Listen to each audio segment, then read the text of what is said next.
Top from West Coast, Hawthorn, Collingwood, action, and despite being out of the game for nearly a month, his confidence was surprisingly good. He was one of only a few Sydney players to take it up to the Eagles in the first term. The Swans lacked commitment, and after a fairly mellowed start to his coaching career in the Harbour City, Ron Barassi let rip at quarter time. It was the Brass of old, berating several of his players and referring to the embarrassing scoreline. If that wasn't enough, he then turned on a nearby camera crew. It made Rod Carter's job on the boundary line near impossible. Well, I was having trouble hearing what Maldos had to say because I could hear Barras over everything. But it seemed to work, Osborne kicking a magnificent goal in the second term and producing a solid performance in his comeback. Jim Wilson, 7 Nightly News. After the break, a crowd of just on 45,000 and inspired by 7 goals by full forward Tony Modra, the Crows took control in a 7-goal second quarter. Drew Morfitt reports. Footscray had won their last 3 games against the Crows and started well through Chris Grant. But the Bulldogs missed plenty of chances with the wind and kicked 2-7 in the first quarter to lead by only 10 points.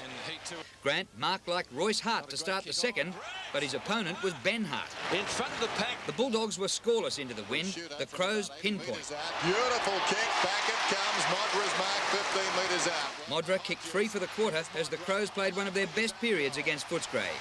Even Nigel Smart bobbed up to kick a couple of rare goals. Runs into an open goal, bangs it through. Terry Wheeler reckons he knows the Crows' Achilles heel. Stop their playmakers, stop the Crows. McDermott might have been telling Libba to look at the scoreboard, which had the Crows up by 6 goals at half-time. Footscray moved to within 25 points when Rowan Smith goaled midway through the third. That looks pretty good, he's got it.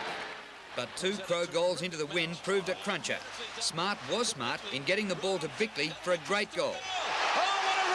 And Modra defied the breeze and the rain to steer through a beauty. He finished with 7.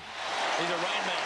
In the last quarter, the Crows extended the lead to the final 45 points. Drew Morfitt, 7 Nightly News. As we reported earlier, Sydney's Richard Osborne came through his comeback from injury unscathed at the SCG, but Aussie's presence couldn't save the Swans against the West Coast. The Premiers won easily by 57 points, with Sumich kicking 6 goals and Ashley McIntosh 4. Matthew Brooks has the highlights. Facing their 25th straight loss, Richard Osborne's desperate chasing was a positive start for the Swans. The same couldn't be said for lookalike John Hutton. Chris Lewis given room chips to Sumich. Sydney had just 1 scoring shot, Creswell at least making the most of the opportunity. The Swans' defence was in total disarray, the Eagles' forwards taking full advantage.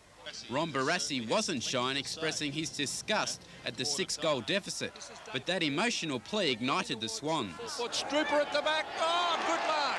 The West Coast did steady when Sumich kicked his 4th, but when Scott Watters kicked one against his old club, it capped off a 5-goal term for the Sydney-siders.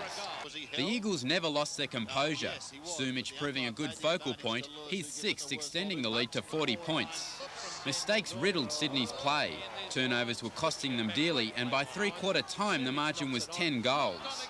A slip from Sumich in the goalmouth provided one of the match's lighter moments, but Sydney remained firmly entrenched at the bottom of the ladder following their 57-point loss. Matthew Brooks, 7 Nightly News.